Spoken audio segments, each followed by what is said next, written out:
بسم الله الرحمن الرحيم.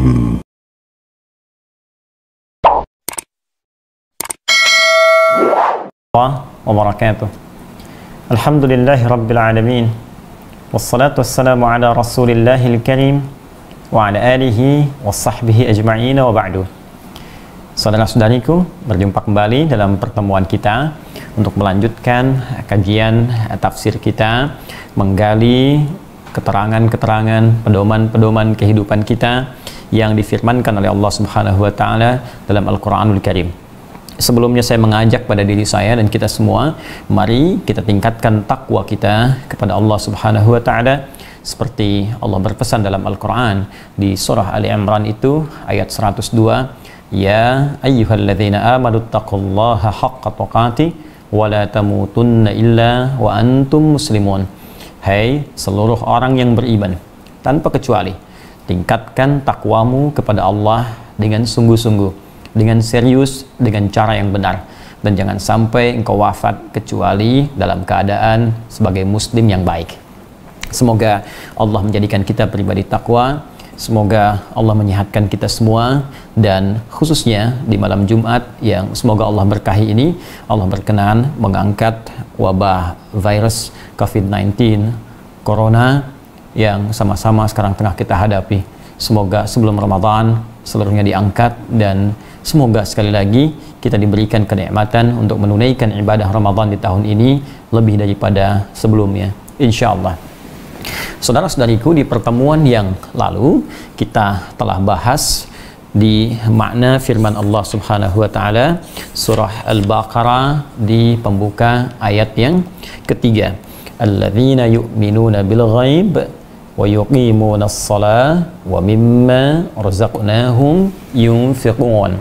Kita telah selesai di pembahasan kalimat yuqimuna as-salah pada bab pendahuluan. Sebelumnya saya ingin ingatkan bahwa rangkaian ayat-ayat sebelumnya memberikan gambaran kepada kita bahwa Al-Quran adalah kitab yang difirmankan oleh Allah, seluruh isinya berupa petunjuk untuk kehidupan kita, pedoman yang memudahkan segala langkah kita, pedoman menuju kebahagiaan dan kesuksesan, pedoman yang memberikan petunjuk ketenangan hidup bagi kita, pedoman yang bisa mengubah perilaku kita menjadi lebih baik, pedoman segala kemuliaan. Dan ini hanya akan Allah berikan ya bagi orang-orang yang mau bertakwa kepada Allah Subhanahu wa taala, yang diantara ciri takwa itu pertama, dia mesti yakin tanpa ragu pada setiap apa yang Allah sampaikan di dalam Al-Quran ini, walaupun sifatnya belum ia ketahui atau belum ia dapatkan informasinya atau bahkan belum ia pahami isinya. Maka ini bagian syarat yang pertama. Orang-orang yang yakin tanpa ragu akan kandungan Al-Quran, maka dijamin oleh Allah Subhanahu wa taala akan diberikan ketenangan pada jiwanya, diberikan rasa aman dalam kehidupan dunianya, dan dijamin dari kegelisahan akhirat saat suasana begitu menegangkan di yaumul hisab. Kemudian kita lanjutkan di pertemuan yang lalu bahwa jika orang-orang menginginkan menjadi takwa setelah dia yakin akan seluruh isi kandungan Al-Quran, maka keyakinan itu mesti ia buktikan dengan memperbanyak amal saleh. Karena itulah kalimat iman dalam Al-Quran itu seringkali disandingkan dengan amal saleh. Jadi jika Anda menginginkan untuk menguatkan kembali imannya, maka rumusnya dalam Al-Quran, kuatkan, latih kekuatan iman itu dengan banyak menunaikan amal saleh. Ya, karena itulah Nabi bahkan pernah memberikan satu petunjuk yang kemudian disampaikan oleh Al-Imam Al-Bukhari dalam kitab sahihnya, dalam pembahasan Kitabul Iman, berisi setidaknya 57 hadis di dalamnya yang menuntun kita bagaimana meningkatkan iman kita, ya, dan memberikan solusi pada orang yang sering bertanya, kenapa iman saya sering naik atau kadang-kadang juga turun. Maka dari sekian banyak hadis yang disampaikan di situ, ada satu kunci dari kalimat Nabi Shallallahu Alaihi Wasallam, al-imanu yazidu wa yantaqis, yazidu bil ta'ah wa yantaqis bil ma'siyah. Iman itu kadang-kadang naik, kadang-kadang turun. Tapi rumusnya kata Nabi, jika Anda ingin terus naikkan, maka latih ia dengan mengerjakan ketaatan. Wujud ketaatan itu bentuknya amal saleh. Karena itu seringkali dalam Al-Quran ketika disebutkan kalimat iman, baik bentuknya menggunakan kata kerja, fi'il, madhi'kah atau mudhari'kah, atau bentuknya menggunakan kata benda, isim, ya, isim fa'il misalnya, maka itu seringkali disandingkan dengan amal soleh setelahnya. Ya, saya pernah contohkan pertemuan lalu, wal 'asr innal insana lafi khusr illal ladzina amanu iman. Kata kerja bentuknya fi'il madhi, past tense. Disandingkan dengan amal saleh, wa amilus salihat.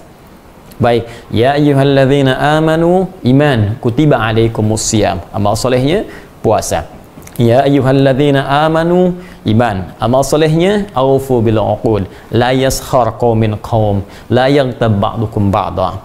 Baik, demikian pula ada yang sangat menarik yang belum kita bahas di pertemuan yang lalu, ya, maka pengertian terbaliknya. Nah, karena kalau kita uraikan di pertemuan yang lalu, setiap iman itu, ya, pasti bersanding dengan amal saleh. Ini rumusnya. Iman, ya, akan bersanding dengan amal saleh. Ya, amal saleh. Ingat kata Nabi, jika Anda ingin menguatkan iman, maka kerjakan amal saleh. Tapi iman ini bisa menurun dengan mengerjakan amal salah. Ya, yazidu wa yantaqis. Yazidu bit ta'ah. Iman akan naik dengan mengerjakan ketaatan, bentuk taat itu amal soleh. Wayan taqis, dan ia akan turun lemah iman itu, ya, bil maksiyah. Yazidu bil ta'ah wayan taqis bil maksiyah, dengan mengerjakan maksiat. Maksiat itu ini, ya, bentuknya amal salah. Amal salah. Nah, jadi ini padanannya, lawannya. Jadi kalau orang banyak berbuat amal salah, lisan salah bertutur. Baik, maka karena lisannya sering berbuat salah, maka lisan itu sulit mengerjakan yang soleh. Karena itu pengertian paling mudahnya begini cara memahaminya. Orang-orang yang sering berkata salah, berkata-kata kotor, berkata dusta, sering mencela, maka untuk berkata yang soleh itu tidak mudah untuk dilakukan. Silahkan cek, orang-orang yang berkomunikasinya selalu menggunakan kata-kata yang kotor, itu berkata yang baik itu seperti asing. Ya, demikian sebaliknya, orang-orang yang sering berkata baik, soleh, kalimat-kalimatnya lembut, kalimat-kalimatnya pilihan kosakatanya baik, itu untuk mengucapkan yang kotor, itu sulit dilakukan. Itu gambarannya. Karena itu ketika iman seringkali dilatih dengan ketaatan, wujudnya amal soleh, ya, maka ini akan berpotensi, satu, menguatkan iman, yang kedua, yang kita bahas di pertemuan lalu, akan berdampak kepada perubahan perilaku. Ya, karena semakin iman dilatih dengan amal soleh, maka sinyal imannya semakin kuat, sinyalnya. Ya, cahayanya nanti dalam hati ini, yang kita bahas kemarin, ya, akan terpancar pada seluruh tubuh, karena sering dilatih, maka ia akan masuk kepada mata, membimbing mata. Masuk kepada mulut, membimbing mulut. Masuk kepada tangan, membimbing tangan. Sampai ke ujung kaki. Ini yang menjadikan ketika amal solehnya banyak, cahaya imannya kuat, maka dibimbinglah tubuh untuk menjauh dari perbuatan maksiat, yang kemarin kita sampaikan fahsya dan mungkar, dan mendekat kepada perbuatan-perbuatan taat yang diridhai oleh Allah Subhanahu wa Ta'ala. Ini poinnya. Ya. Karena itu, ada yang sangat menarik di dalam Al-Quran disebutkan, perhatikan, ketika iman dipasangkan dengan amal saleh, maka amal soleh pun saat dikerjakan itu akan mendorong sinyal iman semakin menguat. Bahkan ada isyarat begini. Ada isyarat kalau kita ingin mengetahui parameter, ukuran tingkat keimanan kita, maka silahkan dicek dengan amal solehnya. Ya. Tadi kan kita bicara begini, kalau ingin imannya kuat, tingkatkan amal solehnya. Maka pengertian terbaliknya, kalau kita ingin mengecek apakah iman sedang kuat atau lemah, maka cek di amal solehnya. Ya, lihat amalan-amalan kita. Tutur katanya, amalan lisan, amalan mata, amalan telinga, amalan tangan, sampai ke ujung kaki. Ini menunjukkan pertanda iman. Jelas ya? Nah, karena itu, kemarin kita telah belajar, kalau Anda bertanya, bagaimana cara kita melatih amal soleh? yang dengan latihan itu bisa menguatkan sinyal iman sehingga memberi petunjuk pada seluruh tubuh untuk berperilaku mulia. Maka Allah sandingkan dengan amalan pertama, mengawali dengan fisik kita terlebih dahulu. Ya, nanti ada amalan fisik, ada amalan di luar fisik seperti harta. Ya, sebelum kita keluar fisik, dari tubuh kita dulu. Maka dilatih dengan satu amalan yang tidak perlu mengeluarkan harta untuk mengerjakannya. Apa itu? Wa yuqimunas shalah. Ya, amalnya disebut dengan salat. Ini. Ya. Maka dilatih dengan menunaikan salat, amalan pertama, amalan fisikal yang semua orang bisa mengerjakan karena tidak ada tuntutan untuk mengerjakan sholat itu berupa hal-hal di luar tubuh kita, semacam harta. Nggak ada orang sholat bayar misalnya. Ya, tapi yang menarik dalam sholat ini nanti akan dilatih seluruh elemen tubuh kita dari ujung kepala sampai ujung kaki. Ya, maaf, kepala akan dilatih untuk menunduk ke bawah sehingga terlatih untuk tawadhu, rendah hati. Ya, lisan mulai dilatih untuk berkata yang baik-baik. Bahkan yang pertama diucapkan kalimat rendah hati, yang tinggi hanya Allah. Bukankah saat sholat Anda mengucapkan Allahu Akbar? Ya, Akbar itu ism tafdil. Kabir, besar. Akbar, yang paling besar. Jadi Anda katakan tidak ada yang paling besar, yang paling hebat, yang paling dahsyat kecuali hanya Allah. Makanya kalau orang mengucapkan Allahu Akbar dalam setiap sholat, nggak akan sombong. Jadi kalau ada orang sholat mengucapkan Allahu Akbar tapi selalu merasa besar, ya, merasa hebat dalam kehidupannya, ya, merasa paling unggul dibanding orang lain, merasa yang paling banyak ilmunya, merasa yang paling tinggi jabatannya, nggak mungkin. Mustahil orang berilmu yang sholat, ya, akan berkata saya yang paling hebat, yang lain salah semua. Mustahil pejabat yang sholat akan berkata saya yang paling kuasa, yang lain semua. Ya, yang lain lemah semua. Mustahil pedagang yang sholat akan takabur dengan hasilnya ketika dia menjadikan Allah sebagai Tuhan yang paling agung. Ini baru lisan. Ya, belum nanti sampai ke ujung kaki. Kaki kita dilatih untuk tunduk, ruku, sujud, dan seterusnya. Karena itu, amalan pertama untuk melatih kekuatan sinyal iman ini dimintakan oleh Allah menunaikan sholat supaya nanti sinyal iman kita itu semakin menguat dan memberikan pancaran kepada seluruh tubuh. Karena itu, jadi apapun Anda sebagai hamba Allah dalam kehidupan, entah itu seorang pejabat, entah itu birokrat, entah itu pengusaha, ataupun ustadz, ataupun apa yang bisa kita kerjakan selama baik dalam kehidupan, sepanjang sholatnya benar, maka imannya akan memberikan petunjuk pada seluruh tubuhnya untuk berlaku baik dengan semua passion yang ia kerjakan dalam hidupnya. Jelas sampai di sini? Baik, ini amalan yang pertama. Ya, ini nanti bonusnya yang 5 kemarin yang kita sampaikan.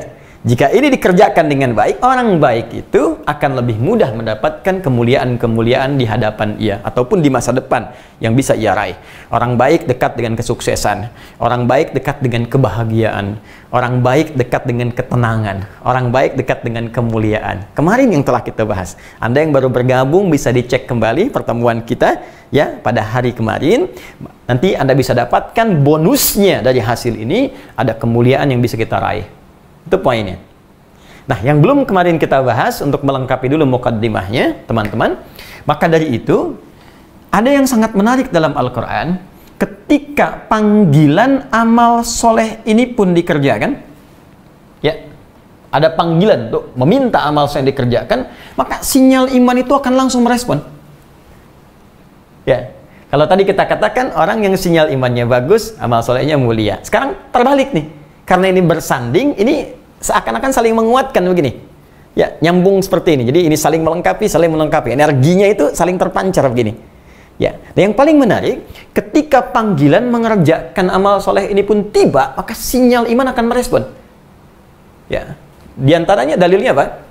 Yuk kita lihat Quran surah ke-8, Al-Anfal ayat yang kedua. Ya, di situ disebutkan kalimat iman, lalu disebutkan panggilan untuk mengerjakan amal solehnya. Innamal mu'minuna alladzina idza dzukirallahu wajilat qulubuhum. Ayo pelan-pelan. Masih ingat kemarin iman tempatnya ada di mana? Masih ingat? Di hati. Iman tempatnya ada di hati. Hati bahasa Arabnya qalbun. Ya. Yang bukan hati fisik ya. Ini hati tempatnya roh nanti. Ya. jamaknya kulub. Ya, bentuk jamaknya, pluralnya kulub. Ini bentuk tunggalnya kalbun, jamaknya kulubun. Jelas? Orang beriman disebut mukmin. Kemarin telah kita bahas. Ini jamaknya disebut mukminun. Begini. Baik. Nah, sekarang mari kita lihat. Kata Allah, innamal mu'minuna. Sungguh orang-orang beriman itu. Nah, disebutkan imannya. Alladzina, mereka semua tanpa batas. Ingat, kemarin telah kita bahas 1080 kali disebutkan dalam Al-Quran. Baik laki-laki, perempuan. Orang beriman itu, baik laki-laki, perempuan, tua, muda, besar, kecil, lintas batas, tidak ada sekat di dalam kehidupan sosialnya. Idza dzukirallahu, jika disebutkan nama Allah. Idza dzukirallahu, dzukira, jika disebutkan nama Allah, disebutkan menggunakan kalimat zikir. Tuh. Masih ingat kemarin? Bukankah di antara amalan zikir itu salat? Dalilnya Quran surah ke-20. Quran surah ke-20 ayat ke-14. Ya, innani anallahu la ilaha illa ana fa'budni wa aqimis salata li dzikri. Tunaikan salat sebagai zikir kepada aku.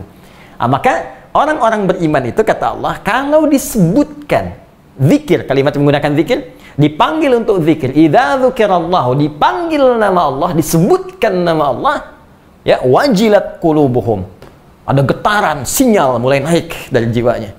Saya tanya pada Anda, kata Allah disebutkan nama Allah. Saya tanya pada Anda, bukankah setiap hari disebutkan nama Allah? Allah, Allah, Allah, Allah, Allah.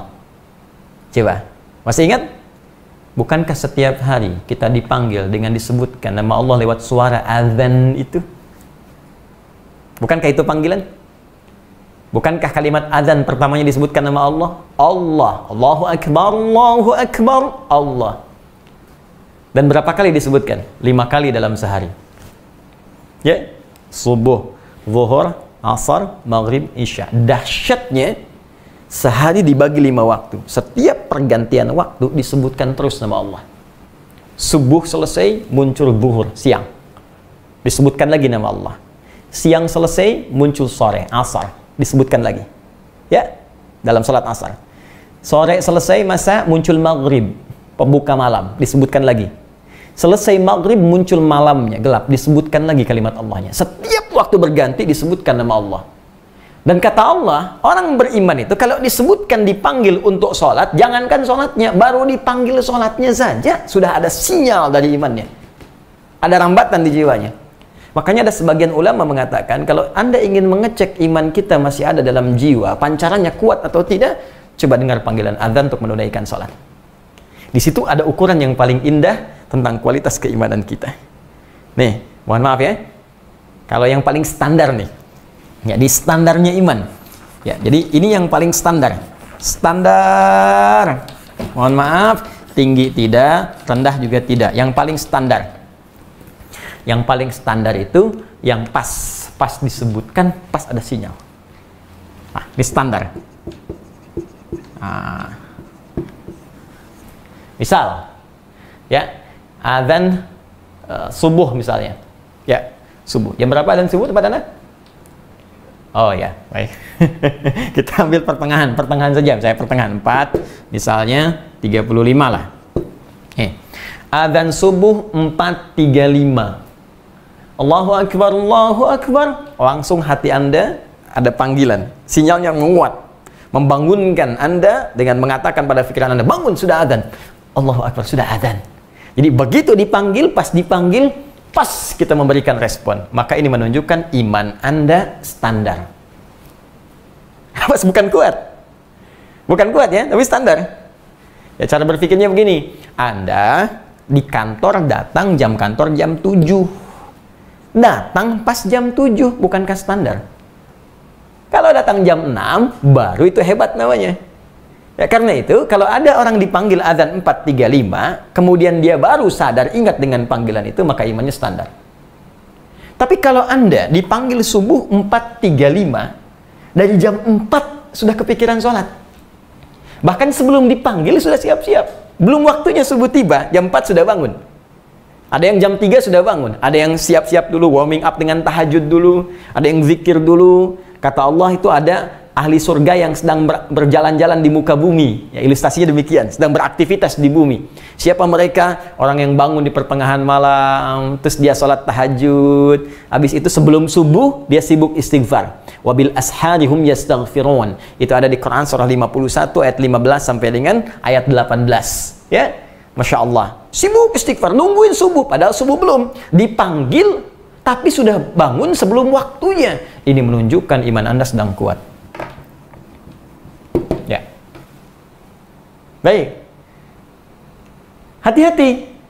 Yang jangan sampai terjadi adalah bagian yang ketiga. Ya, sudah dipanggil, tapi masih belum sadar. Jam subuh panggilan 4.35, baru sadar 5.34. Nah, ini pun belum ingat sholat. Masih ingat yang lain misalnya. Maka hati-hati kalau sudah azan, Allahu Akbar, Allahu Akbar. Ada yang mengingatkan, akhi sudah azan nih, tenang, baru azan, belum qomat. Nah, pas tuh. Ini menunjukkan ada persoalan dalam iman. Karena itu cek. Di setiap hari itu 5 waktu dicek. Subuh iman masih kuat belum? Ya, kemudian kalau subuhnya kuat, zuhur cek lagi. Jangan-jangan subuh kuat, zuhur lemah. Awas, hati-hati. Zuhurnya lemah, asar lebih lemah lagi. Yang paling dahsyat, jangan sampai terjadi apa yang dikhawatirkan Nabi Sallallahu Alaihi Wasallam. Ada orang yang paginya beriman, sorenya kufur. Atau yang sorenya iman, paginya kufur. Waliyadzubillah, kita berlindung kepada Allah Subhanahu Wa Taala. Ini poin yang kita coba garis bawahi dulu di sini. Ya, jelas teman-teman sekalian? Ini gambarannya. Jadi, jangan kita melihat sholat itu kewajiban saja. Tidak. Sholat itu adalah parameter keimanan. Sholat itu kunci segala kemuliaan. Sholat itu adalah ukuran bagaimana Allah bisa memberikan segala hal yang mungkin kita harapkan dalam kehidupan. Teman-teman yang bergabung pada saat ini, ya, baik yang di Indonesia ataupun yang di luar, saya dapat juga gambaran ada yang dari Amsterdam, ada yang dari beberapa tempat. Ya, sekali lagi, sholat tidak mengenal sekat. Anda yang di Paris, di Hong Kong, di Jepang, ingat, tidak mengenal sekat. Begitu tiba waktunya, maka berlaku kaidah iman yang telah kami paparkan. Nah, karena itu, orang-orang beriman itu mendapatkan penilaian tidak biasa dalam Al-Quran. Termasuk di ayat ini. Ya, mari kita lihat. Sebelumnya, Anda tarik nafas dulu, kurang lebih 10 detik. Dan biarkan di 10 detik itu saya coba menghapus ini, supaya kita bisa menikmati apa yang coba kita uraikan. Bismillah. Hitungan belum dimulai. Oke, kita mulai. 1, ya. 2, 3, 4, 5, 6, 7, 8, 9, 10. Saya mohon izin untuk berbagi. Ya, saya tidak bermaksud mengajari. Saya mohon maaf. Saya hanya ingin berbagi saja. Saya mohon izin untuk berbagi satu cabang ilmu, ya, dalam gramatikal bahasa Arab, turunan di ilmu nahwu. Namanya ilmu i'rab. Ya, i'rab itu nanti untuk mengetahui posisi sebuah kalimat dalam struktur, ya, kalimat bahasa Arab. Ini posisinya apa, bagaimana kedudukannya, dan ini sangat berpengaruh kepada makna. Jadi perubahan harakat dalam posisi sebuah struktur kalimat itu akan mempengaruhi terhadap makna. Nah, kita berada di ayat ketiga Al-Baqarah, ya. Alladzina yu'minuna bil ghaib. Bil ghaib. Saya coba i'rab yang ini dulu. Ini. Karena yang lainnya nanti ataf mengikuti. Ya. Ini alladzina. Jadi kita pakai ilmu i'rab dulu. Ya. Alladzina ismun mausulun mabniun 'alal fathi fi mahalli satu. Paham? Tidak, nanti kita terangkan. Ismun mausulun, isim mausul, kata sambung, konjungsi, ya, yang akan menerangkan kalimat sebelumnya. Mabniun 'alal fathi, yang dibangun kalimat ini dengan harakat fathah di ujungnya. Nih, alladzina, nah, ya, di harakat ujung. I'rab itu melihat harakat ujung. Mabniun 'alal fathi, dibangun dengan harakat fathah di ujungnya, ya. Fi mahalli, kedudukannya, posisinya satu, bisa jarrin. Fi mahalli jarnin, ya, badal min al-muttaqin, hudal lil muttaqin. Ini satu.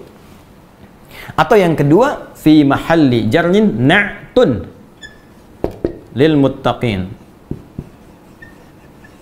Ya. Paham? Tidak. Tunggu sebentar. Nanti saya terangkan belakangan.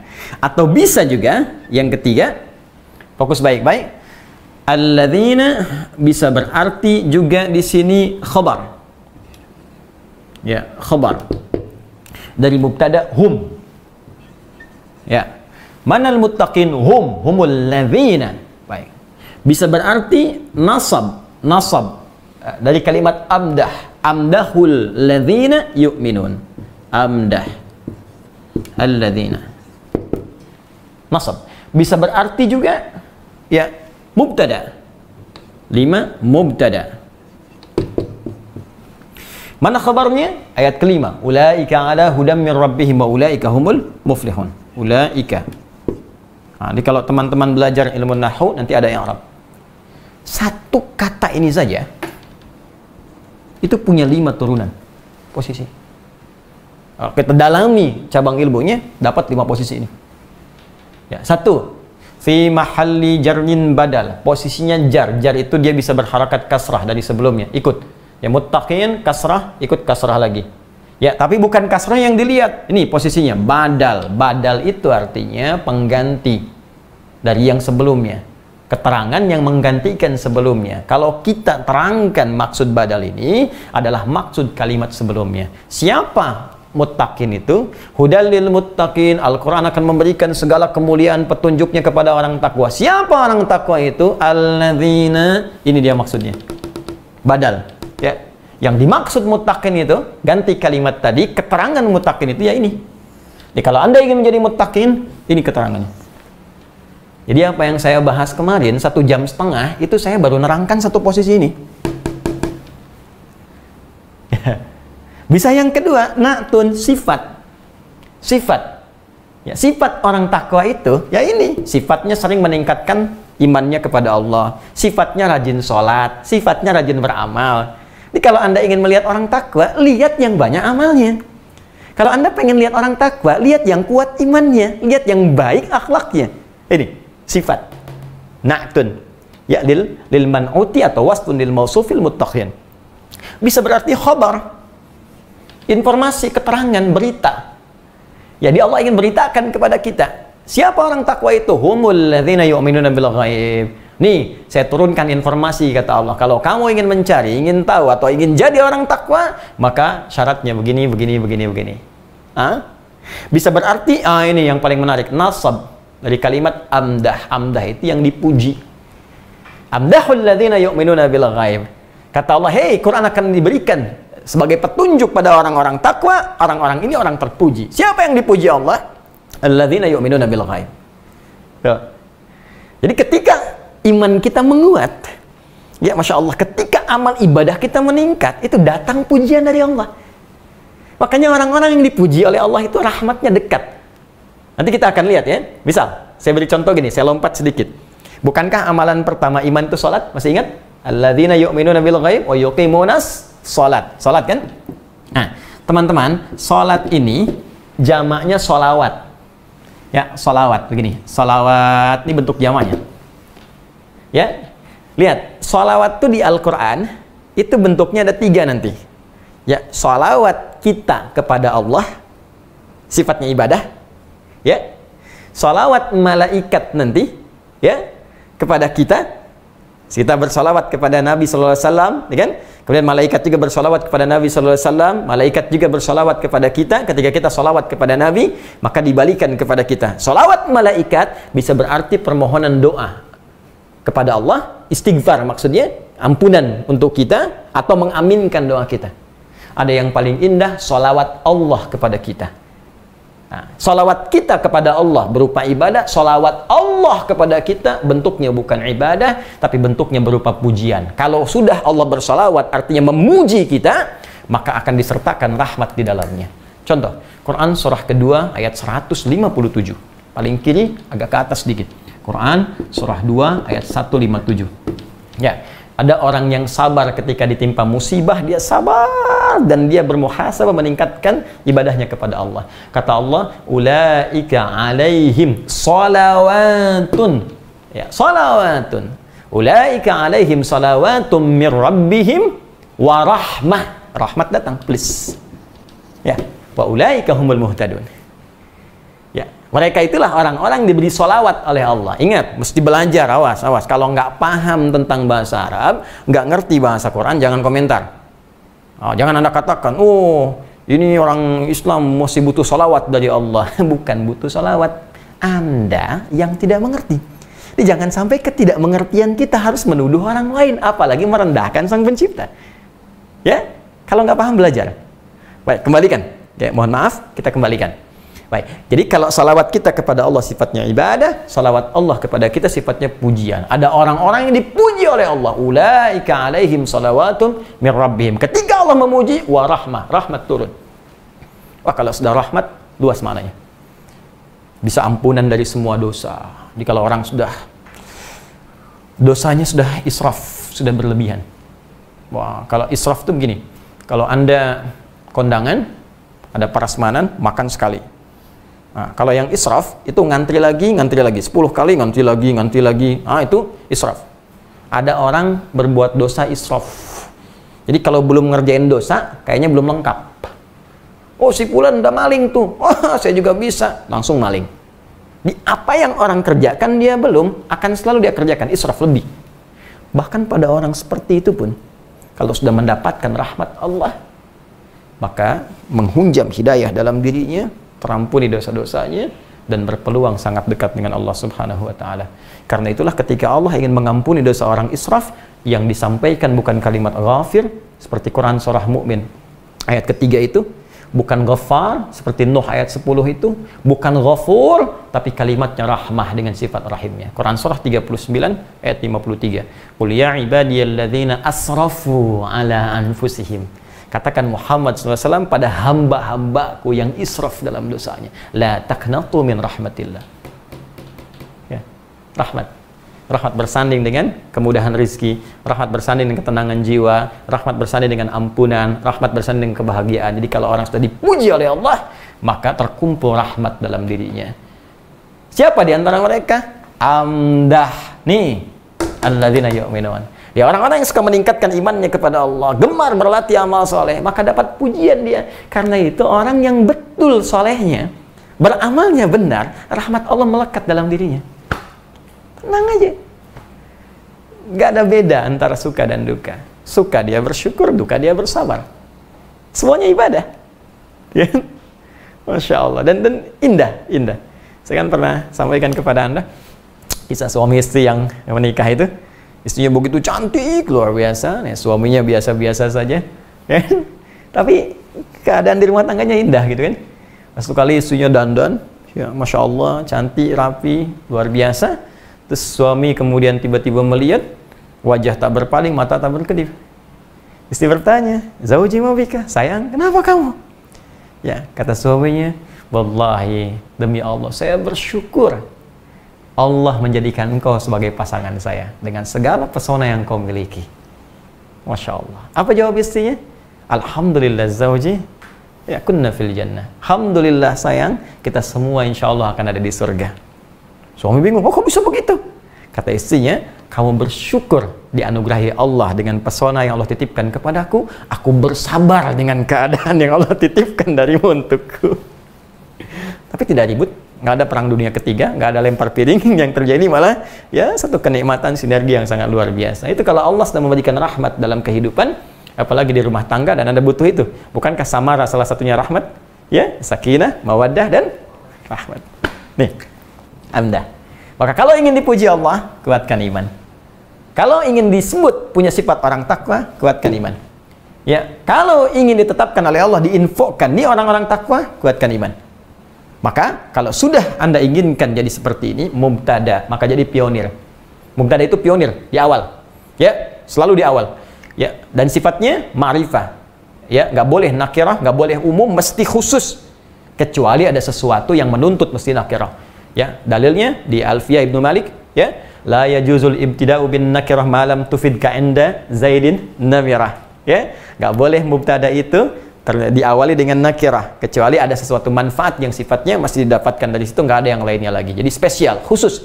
Maka maksudnya jadilah orang spesial, jadi pionir. Kalau disampaikan sekarang, cepat lakukan sekarang, cepat tingkatkan iman. Itu maksudnya. Nah, ini baru satu kalimat yang kita i'rab, belum yang ini, belum yang lainnya. Jadi satu-satu. Nah, sekarang kalau kita ingin mulai, bagaimana caranya? Wa yuqimunas shalah, tunaikan sholat. Kemarin kita berhenti di pembahasan apakah setiap orang sholat mendapatkan kemuliaan yang dimaksudkan? Belum tentu, kecuali seperti sholat yang diinginkan oleh Al-Quran dan dicontohkan oleh Rasulullah SAW. Bagaimana caranya? Itu yang coba kita akan bahas di pertemuan kali ini. Ya, jadi saya cukupkan dulu pembahasan kali ini, muqaddimahnya. Jadi kita belum muqaddimah nih. Kita belum mulai ayatnya. Kita baru muqaddimah. Tenang, Anda yang baru bergabung, ini baru muqaddimah. Sekarang kita mulai pembahasannya. Jadi saya nanti pelan-pelan. Jadi insya Allah saya akan berbagi. Ini ilmunya ada ini kita turunkan. Jadi kalau sudah bahas satu, nanti turunan ilmunya apa? Ini sorofnya, ini nahunya, ini balaghahnya. Ya, kemudian misalnya nanti ada arud, kita masukin arudnya dan seterusnya. Ya, supaya kita dapat bagian ilmu, termasuk kita baca kitab yang disampaikan oleh para ulama kita. Bismillah. Pelan-pelan ya. Allahumma salli ala sayyidina Muhammad sallallahu.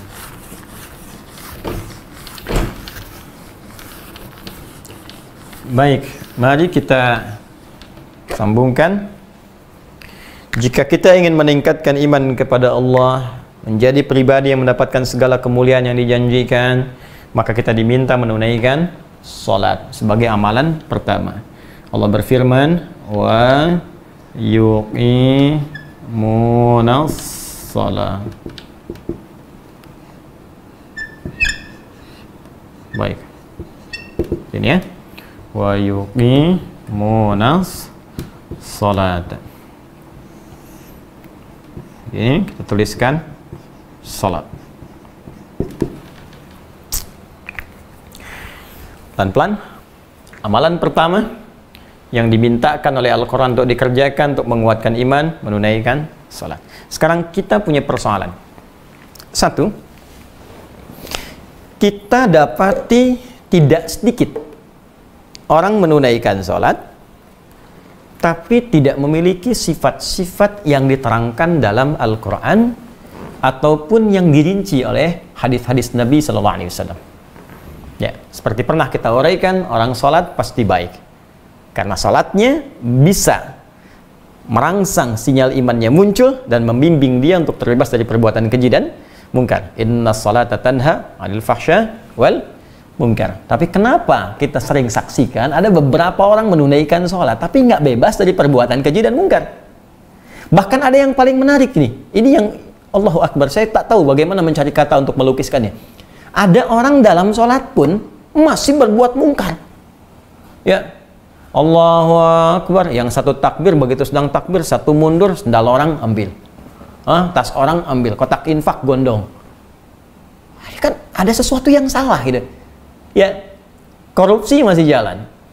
Ya, berbuat maksiat jalan. Ini yang paling aneh, nggak pernah tadinya bahkan sholat, begitu di sidang pakai peci, mulai pakai kerudung, mulai pegang tasbih, mulai macam-macam. Ya, tapi yang paling menarik kalau ada perubahan, alhamdulillah. Tak ada perubahan itu yang aneh. Apa yang terjadi?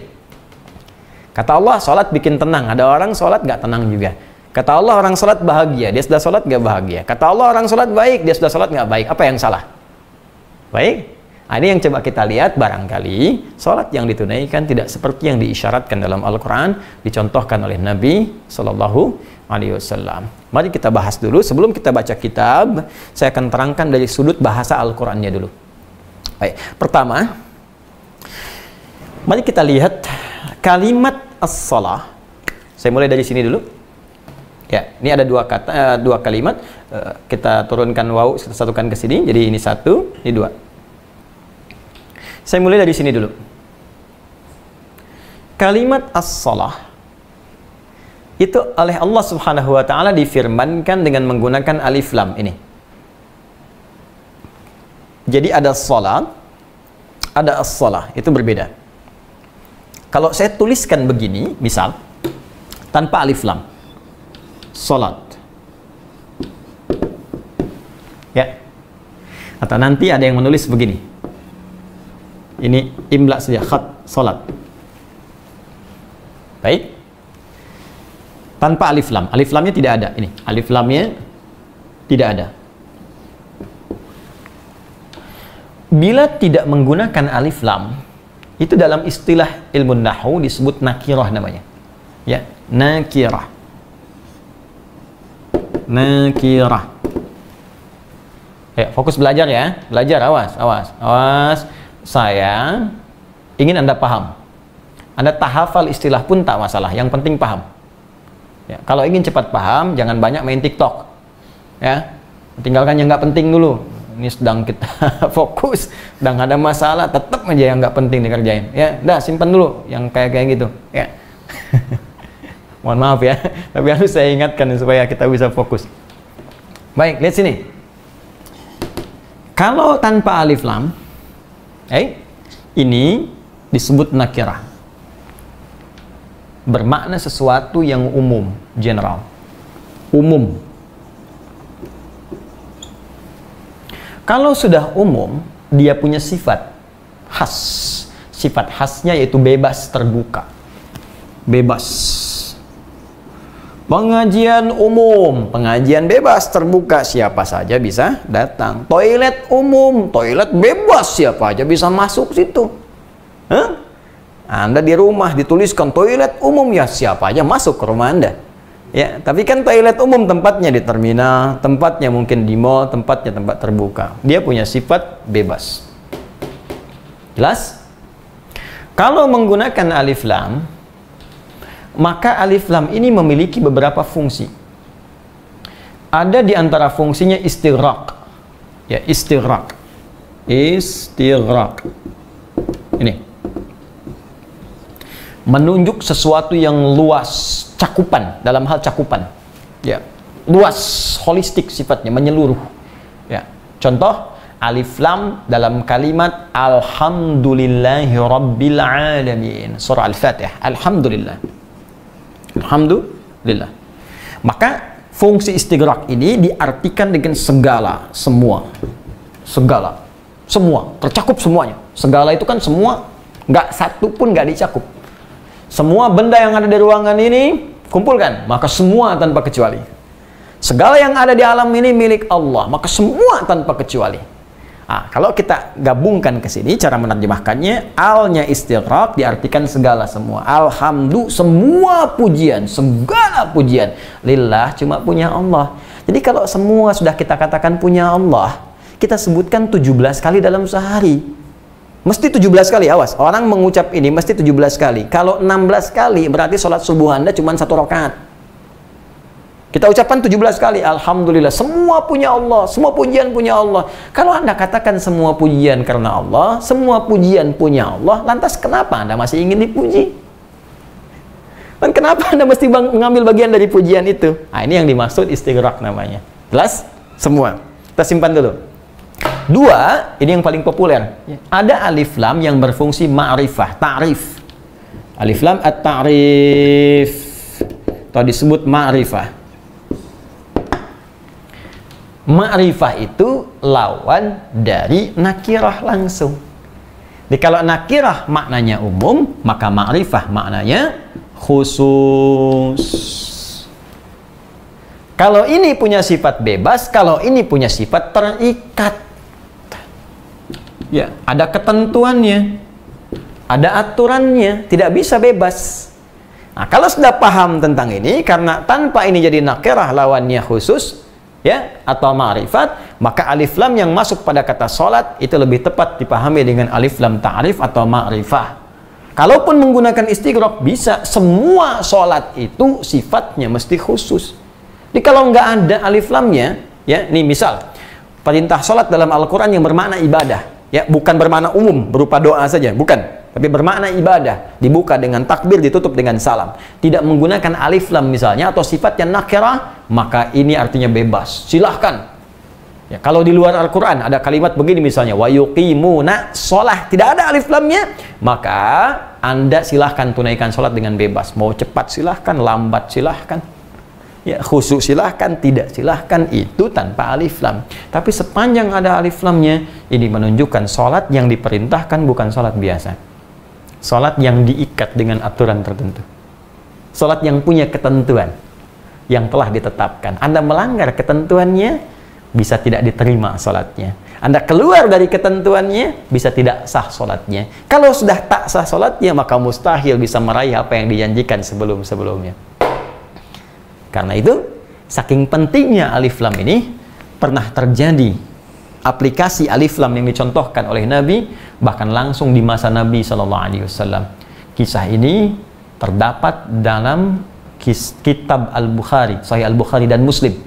Ya, misal di Sahih Muslim nomor hadis 397. Ya.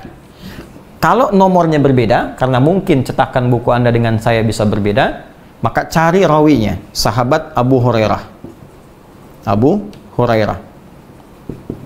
Ya. Abu Hurairah kan banyak hadisnya. Cari kisah tentang Khalad bin Rafi' Az-Zuraiqi. Khalad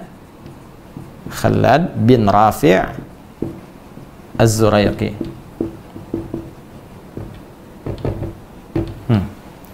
Khalad mungkin kisahnya banyak. Cari bab Al-Musi, ya, fis shalah. Al-Musi fis shalah. Ya. Ustaz, maksudnya Musi di Palembang? Oh, bukan, itu Sungai Musi, ya. Kalau belum paham, cari hadis tentang orang yang sholatnya buruk. Musi itu orang yang sholatnya jelek, yang nggak bagus. Ya, Anda klik ini aja, insya Allah sekarang kan udah banyak, ya, udah bisa dicari di internet, ya, googling, searching dan sebagainya, Anda akan ketemu. Ya, An Abi Hurairah radhiyallahu taala anhu, kan? Hadis riwayat sahabat Abu Hurairah, semoga Allah meridhai kepada beliau. Anna Nabiy sallallahu alaihi wasallam dakhala al-masjid, bahwa Nabi sallallahu alaihi wasallam masuk ke Masjid An-Nabawi, fadakhala rajulun, maka ada seorang lelaki pun ikut masuk. Ya, lelaki itu yaitu Khalad bin Rafi' Az-Zuraiqi. Jadi kalau di hadis tidak disebutkan siapa orangnya, ini menunjukkan peristiwa itu, mohon izin, ya, itu dibuat umum untuk menunjukkan sebuah gambaran. Kalau ada sesuatu yang kurang baik, bisa dibuat umum. Kalau baik, bisa disebutkan orangnya untuk mengambil keberkahan dari orang itu dan pahala terus mengalir kepadanya sebagai contoh ia kepada kita semua. Ya, kemudian Nabi masuk, orang ini ikut masuk, lalu orang ini sholat. Ya, salat. Kalau di redaksi lain, ya wan nabiyyu fi nahyatul ukhra minal masjid. Jadi ketika orang ini salat, Nabi di sisi yang lain. Ketika dia selesai, falamma sallama thumma atan nabiyya sallallahu alaihi wasallam. Dia mendatangi Nabi sallallahu alaihi wasallam. Ya, faqala, maka dia berkata, assalamu alayka ya Rasulullah. Assalamu alayka ya Rasulullah. Ya, faqala lahu an-nabiy sallallahu alaihi wasallam, maka dijawab oleh Nabi sallallahu alaihi wasallam, wa alaikassalam wa rahmatullah, irji' salli fa innaka lam tusalli. Bima ma'na? Kata Nabi, engkau balik lagi sholat karena engkau belum sholat. Padahal sudah selesai sholatnya, sudah salam, datang, sudah sholat lagi. Begitu selesai, datang lagi, mengucapkan salam lagi, dijawab seperti yang semula tadi.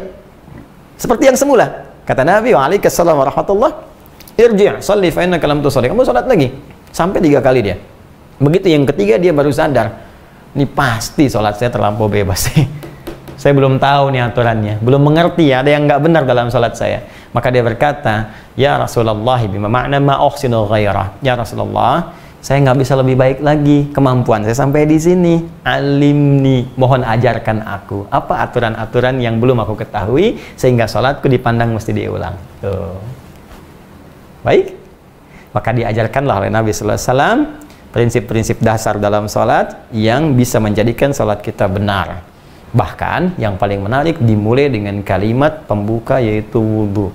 Kata Nabi, idza qumta ilas shalah. Idza qumta, idza. Nih, menarik. Ini sudah ya, saya hapus dulu ya.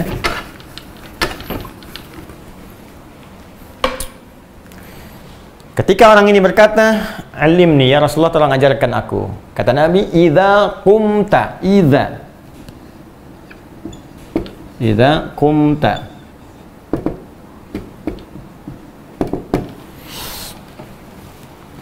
Idza apabila kumta engkau mendirikan dengan sempurna. Ya. Jadi qama yaqumu. Qama. Ingat, qama. Ya, bukan titik. Dan qama panjang bacanya. Qama. Qama itu berdiri tegak sempurna. Ya, kalau aqama membuat kita tegak sempurna. Sempurna. Jadi kalau orang Arab itu ingin menyebut sesuatu yang sempurna itu diilustrasikan dengan sikap berdiri yang tegak sempurna. Ya, makanya dulu waktu saya kecil itu ada latihan pramuka itu ya. Ya, ada sikap sempurna. Ya, sikap sempurna. Berdiri tegak, jangan goyang kanan, goyang kiri, depan, belakang, tegak sempurna. Kakinya bahkan teratur. Nah, ini dalam bahasa Arab qama. Kalau kita berusaha menegakkan diri kita, tambah hamzah depannya, harakatnya fathah. Gini. Ya, aqama. Berusaha menjadikan kita tegak. Ini dalam sikap. Tapi dalam makna kiasannya secara balaghah artinya ini menunjukkan kesempurnaan. Ya, kalau diterjemahkan, kalau kamu ingin sempurna. Ya kan? Nah, gini teman-teman. Idza kalau ketemu past tense, ini bentuk past tense. Ya, fi'il madhi. Madhi itu past tense. Untuk lampau. Ya. Huruf idza kalau ketemu bentuk madhi, bentuk past tense, maka maknanya berubah jadi mudhari. Artinya? Maksudnya apa, Ustaz? Ikuti aja. Ya, pahami aja.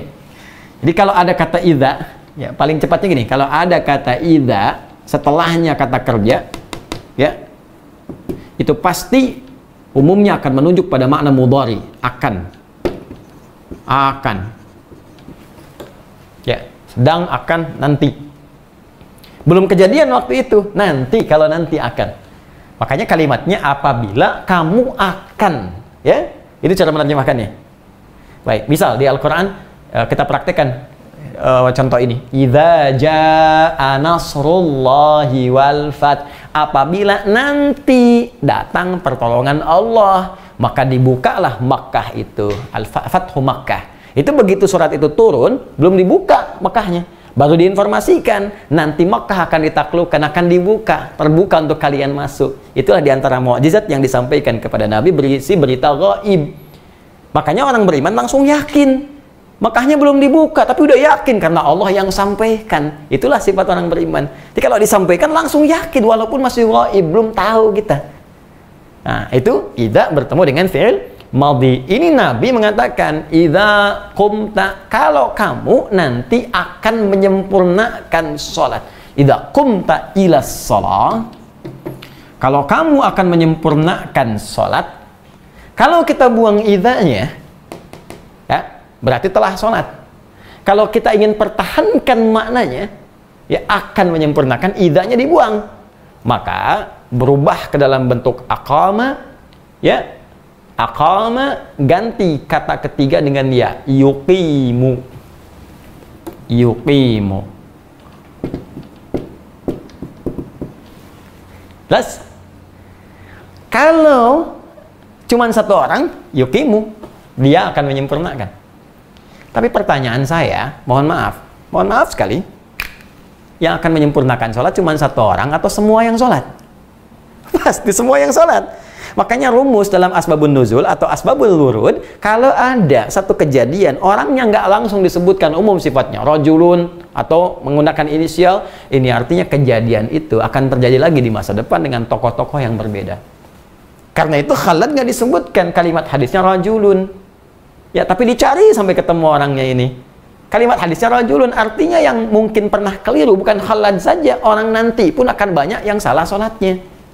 Mesti belajar dulu. Barangkali di antara yang banyak itu, mohon maaf, saya, Anda, atau kita termasuk di dalamnya. Baik ya? Karena itu kembalikan ke sini.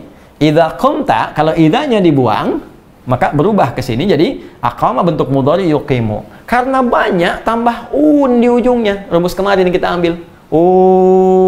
Yuqimun. Maka bentuknya jamak. Mereka mencoba menyempurnakan. Perhatikan sini. Kembalikan ke Al-Baqarah ayat 3. Orang-orang yang ingin mencas imannya itu bukan sekedar sholat. Bisa Allah mengatakan, alladzina yu'minuna bil ghaibi wa yusallun. Bisa. Tapi kenapa kemudian dibuka dengan kalimat yuqimun? Dan mereka mencoba menyempurnakan. Salat mereka, alif lamnya muncul sesuai aturan ma'rifah yang tadi. Ini cara menerjemahkannya, wa yuqimunas shalah, dan mereka orang-orang yang menguatkan iman itu, orang-orang yang ingin jadi takwa itu, mereka berusaha menyempurnakan sholatnya sesuai aturannya. Pakai. Gitu cara menyempurnakannya. Tahu menerjemahkan sesuai dengan konteksnya. Sekarang bertanya, bagaimana cara menyempurnakannya? Cek di hadis ini. Ini pelajarannya.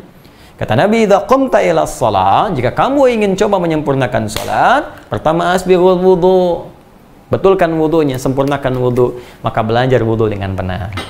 Ini mohon maaf karena ini pelajaran tafsir, bukan pelajaran fikih, jadi saya belum bisa masuk kepada bab fikih. Nanti kalau terlampau lebar kita, ini kajiannya nggak akan pernah selesai.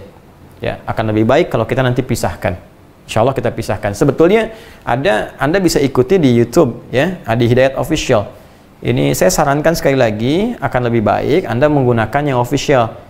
Ya, karena nanti ada yang suka ngambil potongan-potongan terus ditampilkan, kadang-kadang watermarknya juga dihilangkan dan sebagainya. Jadi terambil sepotong-sepotong dan saya tidak bertanggung jawab. Jadi kalau yang ini saya bisa lihat kadang-kadang ada teman-teman memantau di komentar, ada pertanyaan, saya bisa lihat. Nanti kita jawab, ada yang langsung kita telepon, permintaan kadang langsung kita sampaikan. Ya tidak harus kita publikasikan juga untuk menjaga niat kita, ya, supaya tetap dalam koridor ridha Allah Subhanahu wa taala, sesuai usaha kita. Ya, kembali ke sini.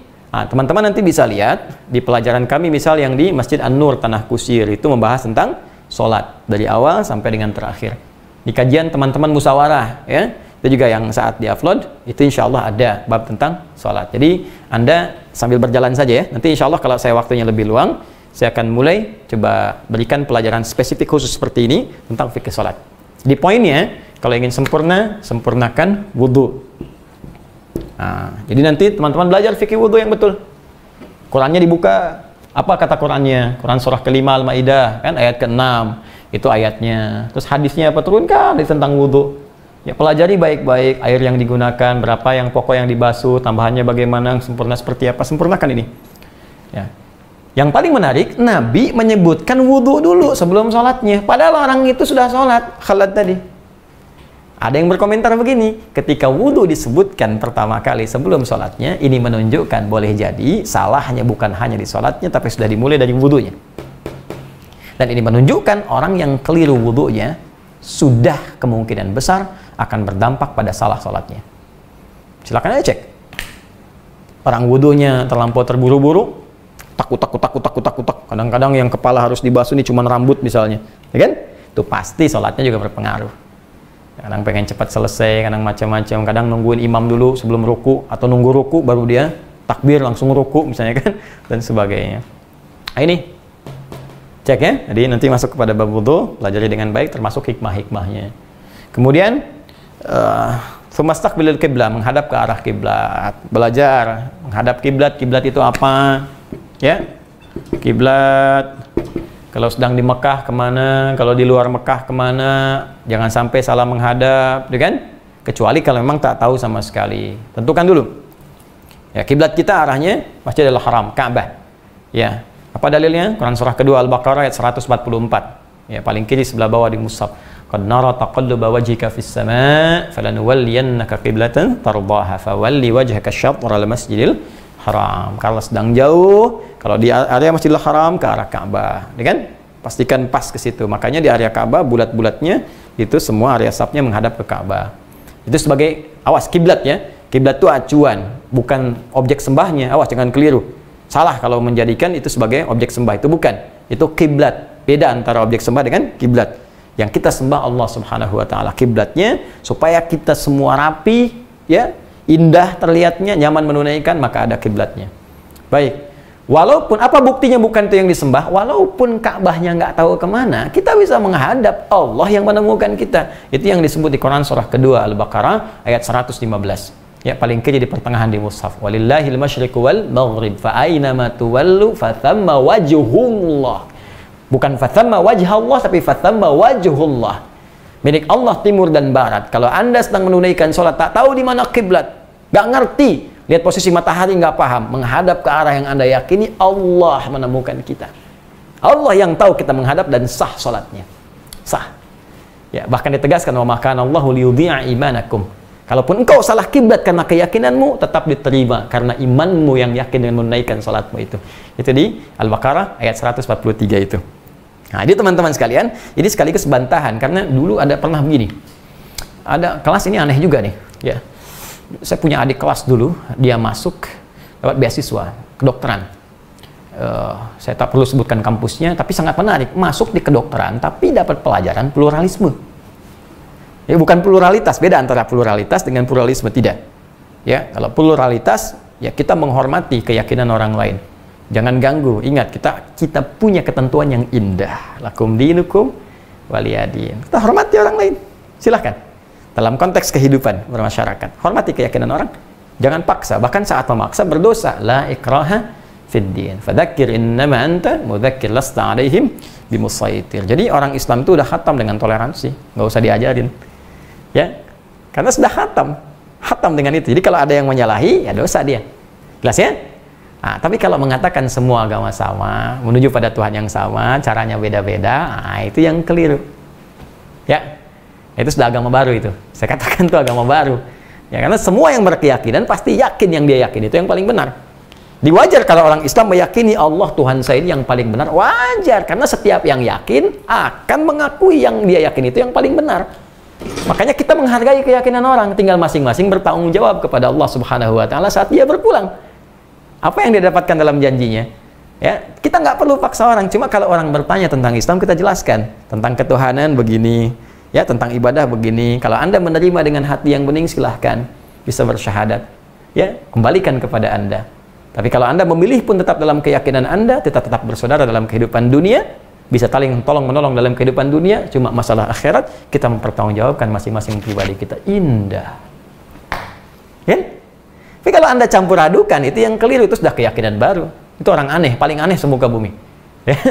Semua dianggap sama. Karena itu, mohon maaf kalau kita kembalikan ke sini, kisah saya tadi itu ada yang mengatakan begini. Ya, kalian orang Islam sama aja dengan yang lain, nyembahnya kan batu juga. Ka'bah kan batu, yang lain juga ada batu, yang lain benda juga. Nah, ini bayangkan anak-anak pesantren baru keluar masuk fakultas umum dijejaki yang demikian dengan logika-logika yang dipelesetkan. Nah, maka bagaimana cara menjawabnya? Kita katakan, jangan lupa Ka'bah itu bukan objek sembahan, itu kiblat. Orang itu mengatakan yang lain ini juga kiblat, kita berbeda. Sekalipun Ka'bahnya tak kita temukan, Ka'bahnya tidak tahu, Ka'bahnya bahkan tidak ada, tetap yang kita sembah hanya Allah Subhanahu wa Ta'ala. Walaupun Ka'bah tak diketahui arahnya atau bahkan tidak ada sama sekali, tapi Allah yang menemukan kita. Jadi kita tidak bergantung kepada Ka'bahnya, kita bergantung kepada Allahnya. Hanya ini menunjukkan bagaimana serasinya kita beribadah menghadap pada satu arah yang sama. Itu poinnya. Jelas? Ya, kalau ketemu orang liberal, jangan banyak pakai dalil, terlalu capek. Ya, balikan dengan logika yang sederhana. Saya pernah ditanya orang liberal, Ustaz, bukankah sholat itu mencegah perbuatan keji dan mungkar? Ya, saya bilang. Oh, kalau gitu saya nggak perlu sholat lagi ya. Wah, ini ada keangkuhan tuh. Ya, ekspresinya juga gitu. Berarti saya nggak perlu sholat lagi. Kenapa saya bilang? Karena saya sudah bisa mencegah perbuatan diri dari perbuatan keji dan mungkar. Jadi kalau saya sudah bisa membebaskan diri dari perbuatan keji dan mungkar, saya nggak perlu sholat lagi dong ya. Saya bilang, enteng saja kita bilang, Mas, meninggalkan sholat itu termasuk perbuatan mungkar. Sudah, saya tinggalkan. Artinya kalau Anda nggak sholat, Anda masih mengerjakan perbuatan mungkar. Selesai. Nah, kenapa nyambungnya sampai ke situ ya? Nah, ini kiblat. Oke. Kemudian setelah itu baru Nabi ajarkan dari mulai takbir sampai dengan salam. Ya, dipelajari dengan lengkap.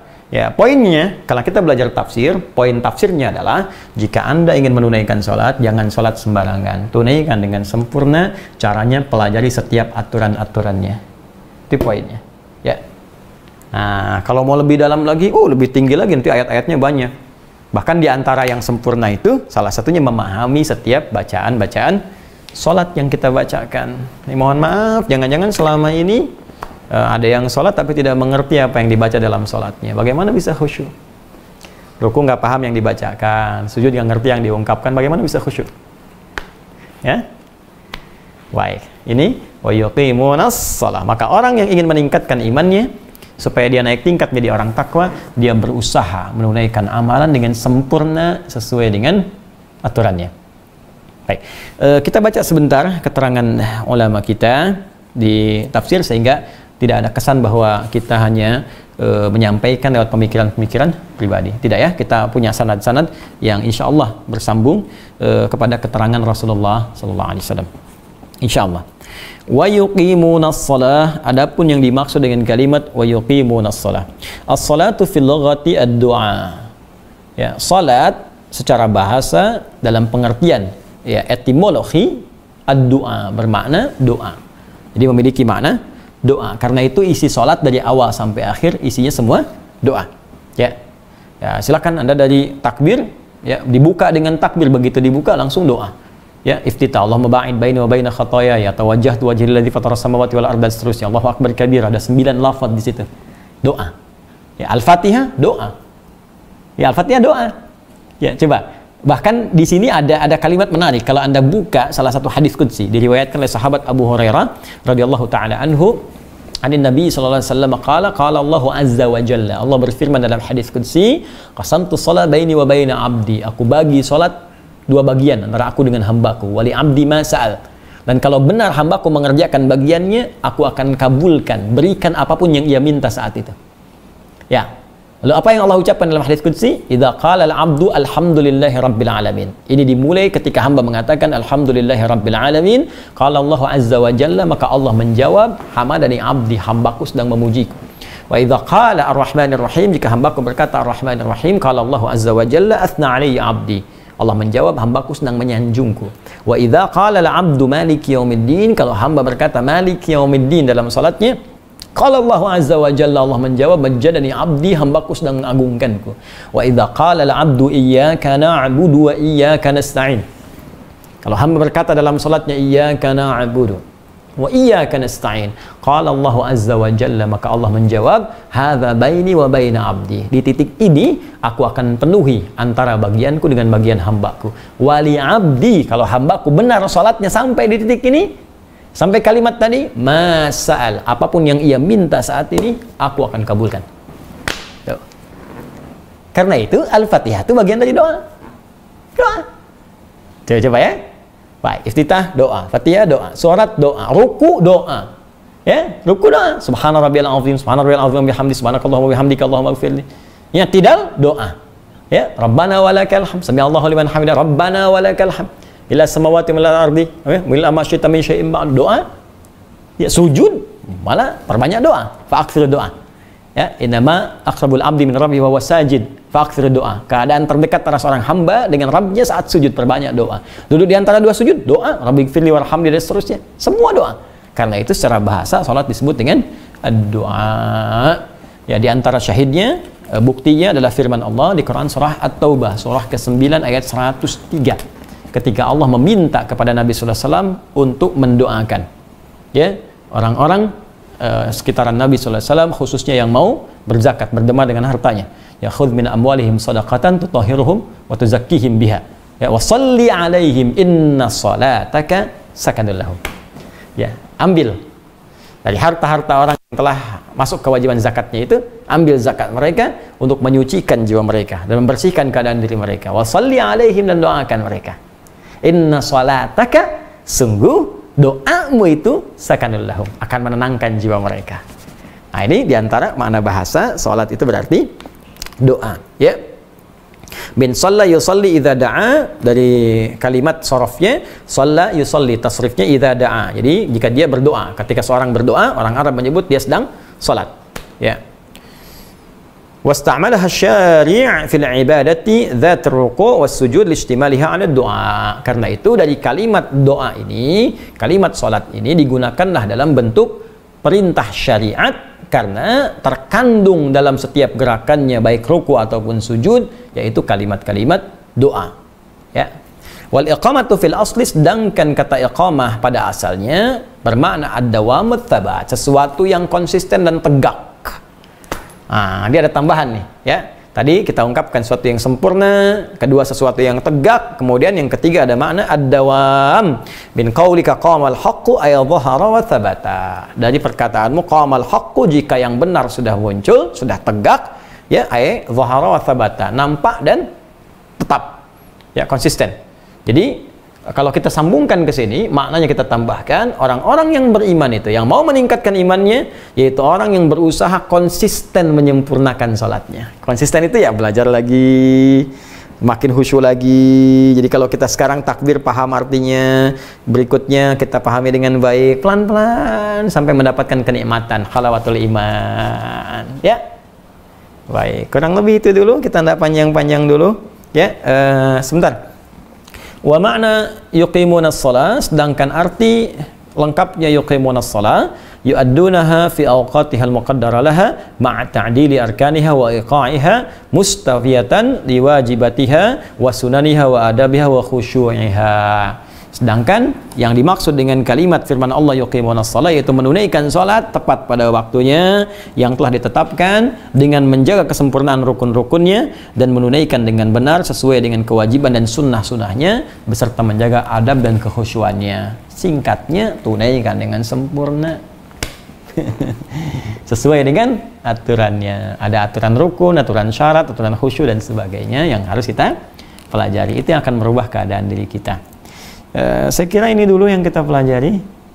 Ya, alhamdulillah kita bisa simpulkan bahwa orang-orang takwa yang insya Allah mendapatkan petunjuk kemuliaan dari Allah, dibimbing hidupnya menjadi tenang dan nyaman, punya kemuliaan, adalah orang yang mau mencharge imannya sehingga terus meningkat, dan itu ia lakukan dengan cara belajar, berusaha menyempurnakan salat sesuai dengan aturan-aturan yang telah Allah tetapkan. Ini yang bisa kita bahas. Mohon izin saya memberikan tambahan informasi bahwa teman-teman yang telah mengajukan APD, ya, alhamdulillah saya mendapat konfirmasi semua sudah sampai tadi, ya, alhamdulillah, di 17 rumah sakit di Indonesia termasuk puskesmas. Dan bagi teman-teman, jangan malu, nggak apa-apa kalau ada di wilayahnya, tapi kalau bisa jangan per orang, ya, institusinya, rumah sakitnya, sehingga tidak mengesankan orang per orang. Kita lebih senang nanti kirimkan sehingga bisa digunakan juga Anda dan di rumah sakit tempat Anda berdinas atau bertugas, khususnya yang menangani COVID-19. Ya, insya Allah apa yang Anda ajukan, kita berusaha apa yang kita punya kita maksimalkan. Ya, kemudian ada yang bertanya teman-teman, sebetulnya bukan hanya pertanyaan, saya bahkan harus memastikan ini, ya, sudah murojaah belum?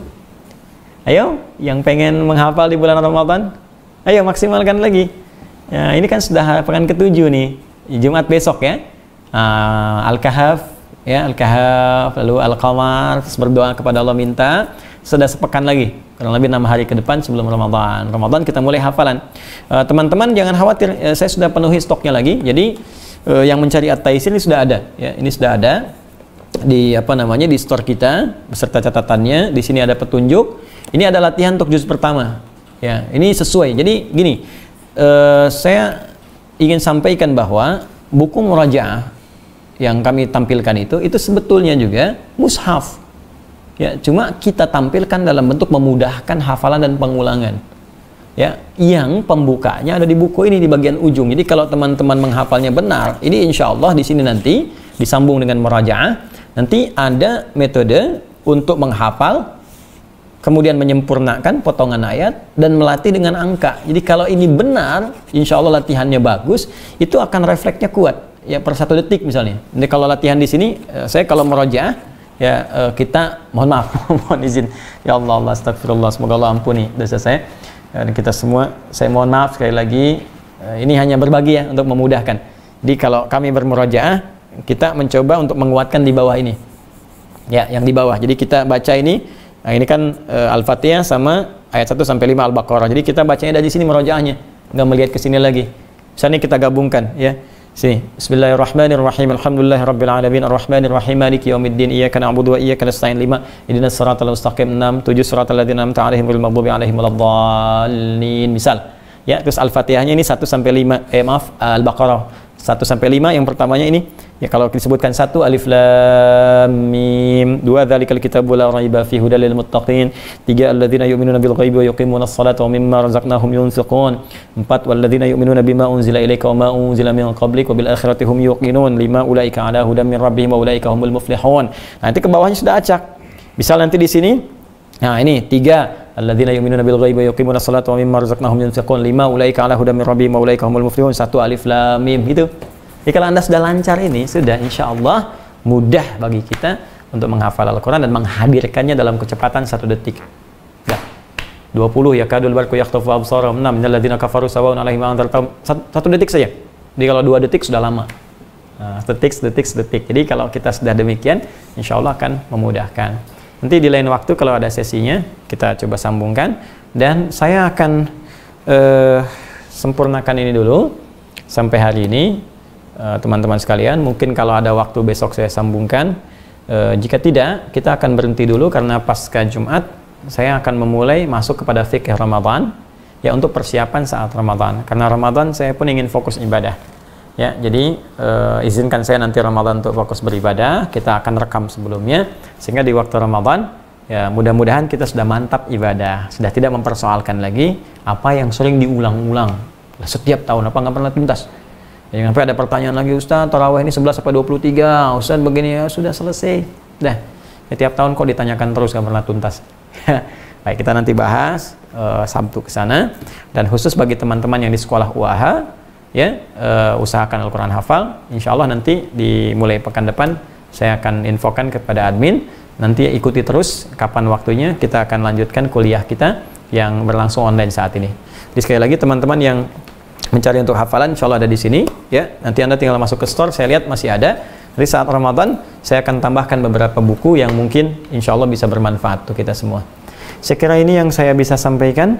Dan besok insya Allah saya menepati janji saya untuk teman-teman di Malaysia ya, untuk warga Indonesia dimanapun sebetulnya yang sekarang sedang diuji ya, di Malaysia, ada di New York, ada di mana-mana. Kita bersabar ya, sinergi koordinasi dengan pemerintah kita, perwakilan di sana. Terus teman-teman, kalaupun mungkin pemerintah ada keterbatasan nggak terjangkau, kita yang bergerak sama-sama sehingga kita bisa meringankan beban semua ya, terutama bagi umat Islam. Kita punya banyak hadis yang mengatakan bahwa kita satu tubuh ya. Al-mu'minu lil mu'mini kal bunyan yasudu ba'dahu ba'dan. Mukmin satu dengan yang lain bagaikan satu bangunan yang saling menguatkan. Bahkan di riwayat lain bagaikan satu tubuh, idza ishtaka minhu udwan, kalau satu terasa sakit yang lainnya merasakan. Ini kita praktekkan. Di hadisnya sudah ada, kejadiannya tiba, tinggal bagaimana prakteknya kita meyakini hadis itu dan mengamalkannya. Dan kita tidak perlu saling menghadirkan hal-hal buruk lagi, karena kita orang beriman, kita pengen takwa, kita pengen jadi orang yang dipuji, dirahmati oleh Allah Subhanahu wa taala. Sekarang fokus siapkan ibadah sebelum kita berpulang kepada Allah Subhanahu wa taala. Allahumma taqabbal minna innaka antas samiul alim. وتب علينا إنك أنت التواب الرحيم. اللهم علمنا ما ينفعنا وعلمنا ما جهلنا. اللهم اجعلنا من أهل القرآن واجعل القرآن صحيبا لنا في الدنيا وشفيعا لنا في الآخرة يا رب العالمين. ربنا آتنا في الدنيا حسنة وفي الآخرة حسنة وقنا عذاب النار. اللهم ارفع عنا الوباء والبلاء وخاصة كورونا. اللهم ارفع عنا الوباء والبلاء وخاصة كورونا. اللهم ارفع عنا الوباء والبلاء وخاصة كورونا قبل مجيء شهر رمضان يا رب العالمين. اللهم توفنا مسلمين والحقنا بالصالحين. اجعل بقية حياتنا حياة طيبة وآخر حياتنا يا الله حسن الخاتمة. وصلى الله على نبينا الكريم سيدنا محمد وعلى آله وصحبه أمتي إلى يوم الدين.